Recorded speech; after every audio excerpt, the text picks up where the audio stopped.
This is the worst part about reviewing tools. Is you find better tools? Is you want to be on one battery platform. Yeah. And then you test something like this.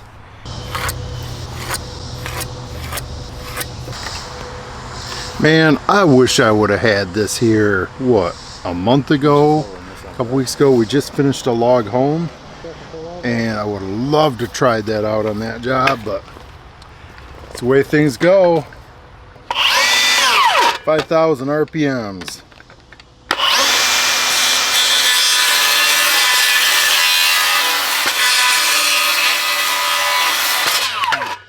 It's tracking a little bit to the right for me.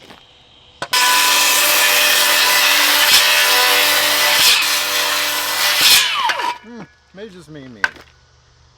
Look at my level. Okay, so we got the Bosch up here. Now this does have the 12 amp, and Harley's putting, this is simulating if you're holding the board or whatever, you're cutting down your joist or what have you. So we got this. What are we looking at? Now that one shows 1.1. All right, here's 36 volt Makita. 1.1, 40 volt. So the Bosch did have a 12 amp. I'm going to tell you guys, just from picking this up, I can tell this is a lot more centered than the other two saws. It feels like it's straight down. It's still off. The video is definitely about the Bosch, but I just wanted to, since this is a valid cut, and since I was doing you know, drop cuts, plunge cut. It's not a plunge cut, but since I was dropping them through like that, my feeling is if your saw is completely balanced, it's going to help you with that, as opposed to you having to go back and forth. All right, in this position right here, where they have the safety, my feeling is though the safety should be back a little bit further, because when you're cutting down like this, my thumb hits here first, where is some of the competition, they have a longer paddle here. So that's, now if you're cutting up like this, because your hand typically is coming up here, it's fine. Just a little critique.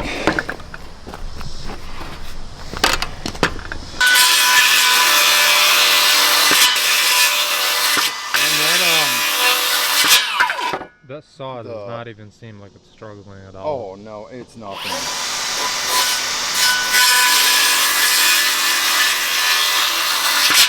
And this, I will say, this is very smooth, very smooth. They do need to work on their guard, because I'm at paddle switch. The paddle, the safety. I mean, because I can barely. Because when you're cutting right here, okay, it's not this big a deal because you can do a different hand position.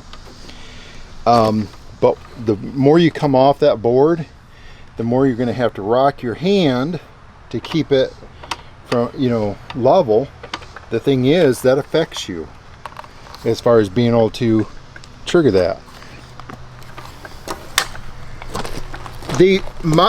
One of my thoughts are, this is a safety item, but yet it almost becomes a non-safety item, a detrimental, because it's, yes, you're fighting it, trying to get yourself into a good position. This is pretty awesome right here.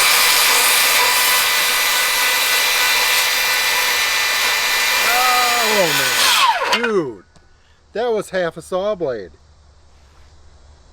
And I don't think I've ever been able to do that. Zoom right in there.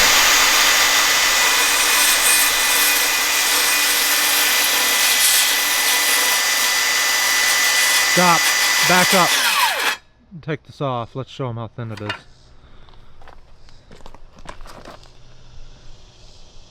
I don't know if it can... That's really thin.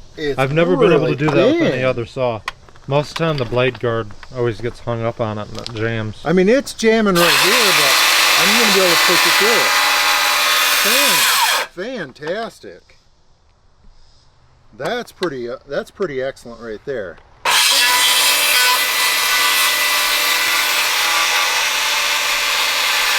It's fighting. No, but it made it through. You know what that means, so right? what this means? That's the difference of having to get the miter saw out sometimes. Exactly. He took the words. It's humid. She's a humid day here. That right there turns this almost into a finished saw. That's excellent. I was not expecting that, and you can't do that with 36 volt Makita.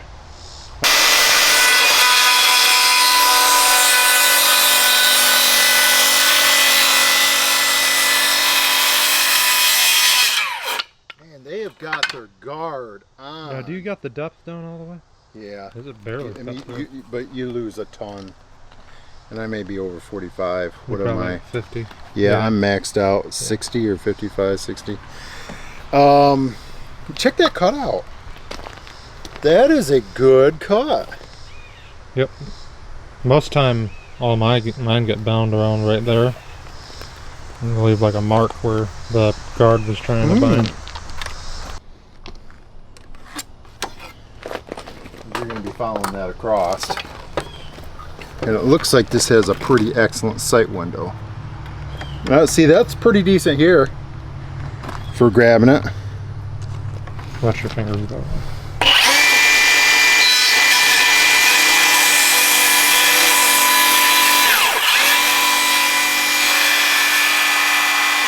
Need to have the wood a little bit.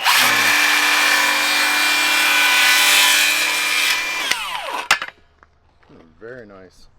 Very nice Not bad. sight window. Very nice. I will say we got to get some plywood or chipboard out here, but I've not felt anything come back here yet.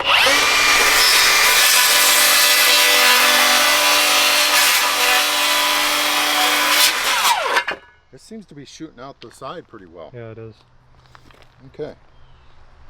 You want to rip a little bit? Yeah.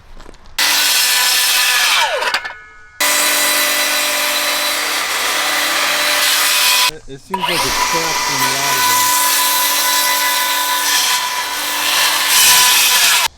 eye. Oh, they got this figured out pretty well. Yeah. That's what I'm saying. I've not tested this as far as you know, plywood or A lot OSB. of it is this part right here. I don't know if they can see it from that angle. Most all saws is wide open right here. I agree. And I think all of that trash flying up at your face is all blocked. The negative is I can't see my cut line at all. You can't. I can't.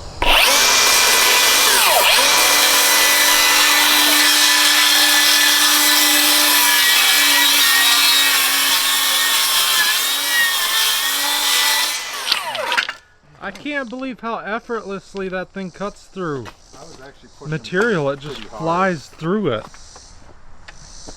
I'm gonna go even less because I feel like I'm burning all my wood up. All right, Yeah. so I'm taking like 1/8 of an inch. Yeah.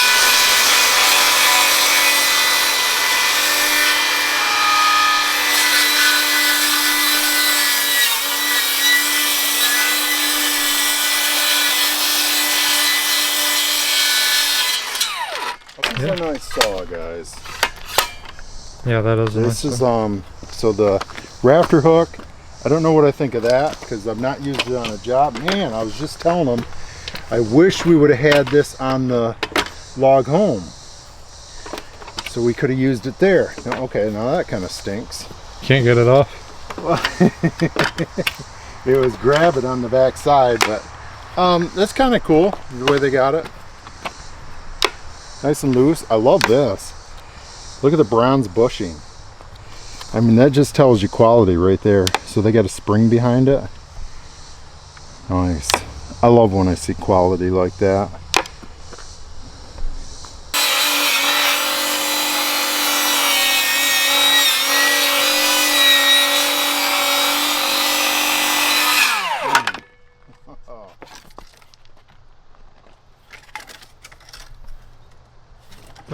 Guys, it is so exciting working in the trades with the tools that we have available to us now. This may have the best guard on the market. I think it might be the best as far as capturing dust too, or not capturing dust, as far as stuff flying back at you. You do sacrifice a little bit as far as seeing your line, but man, I tell you what, that 45 was money as far as that mark being on. And it does have the blade tool on it. So. You would think that's standard, but apparently not all the brands can figure that out. There is one tool brand out there that can't figure that out, but well, their newer version has it, but the previous ones didn't. I think this is pretty excellent saw. Okay, I'm going to do the worst cut out there. So the guards always get hung up on anything sharp like this. Let's see it work.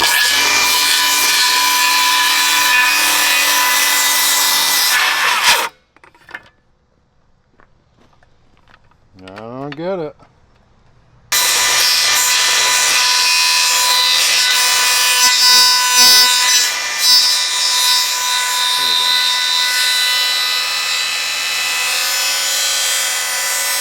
I don't get it.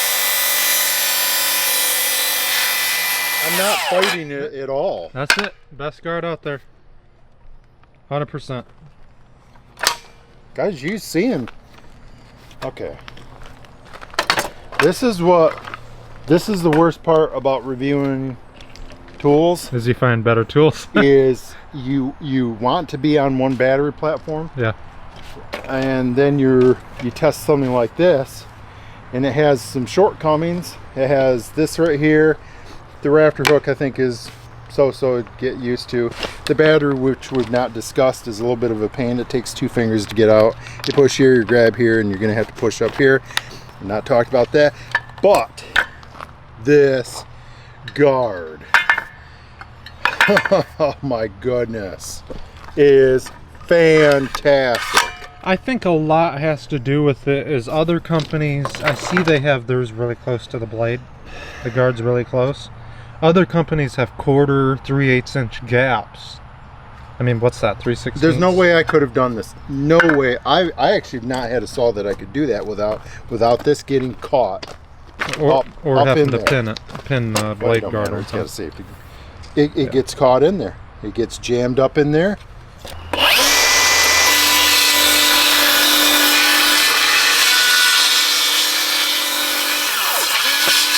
Everything feels so nice about this saw.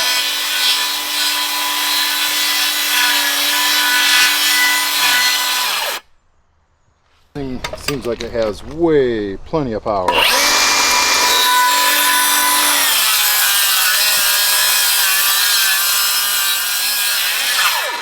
full depth. Of course it is.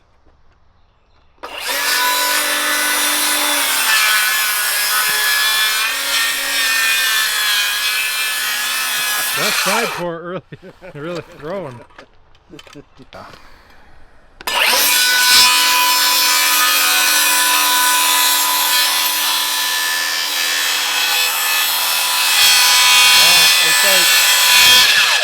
Really good vision as far as your up here.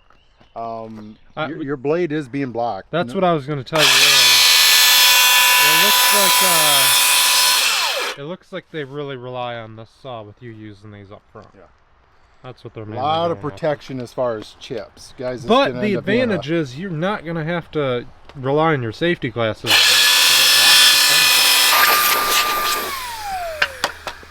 Okay, I was going to switch this out for a Diablo blade, because that way we can compare apples to apples. But is it really different? You mean since Bosch owns Diablo? It's really the same thing. That's a good point. That's a very good point. So, all right, let's call this a win for the bi-turbo brushless 18 volt. Let's call it framing saw, left hand cut. See ya.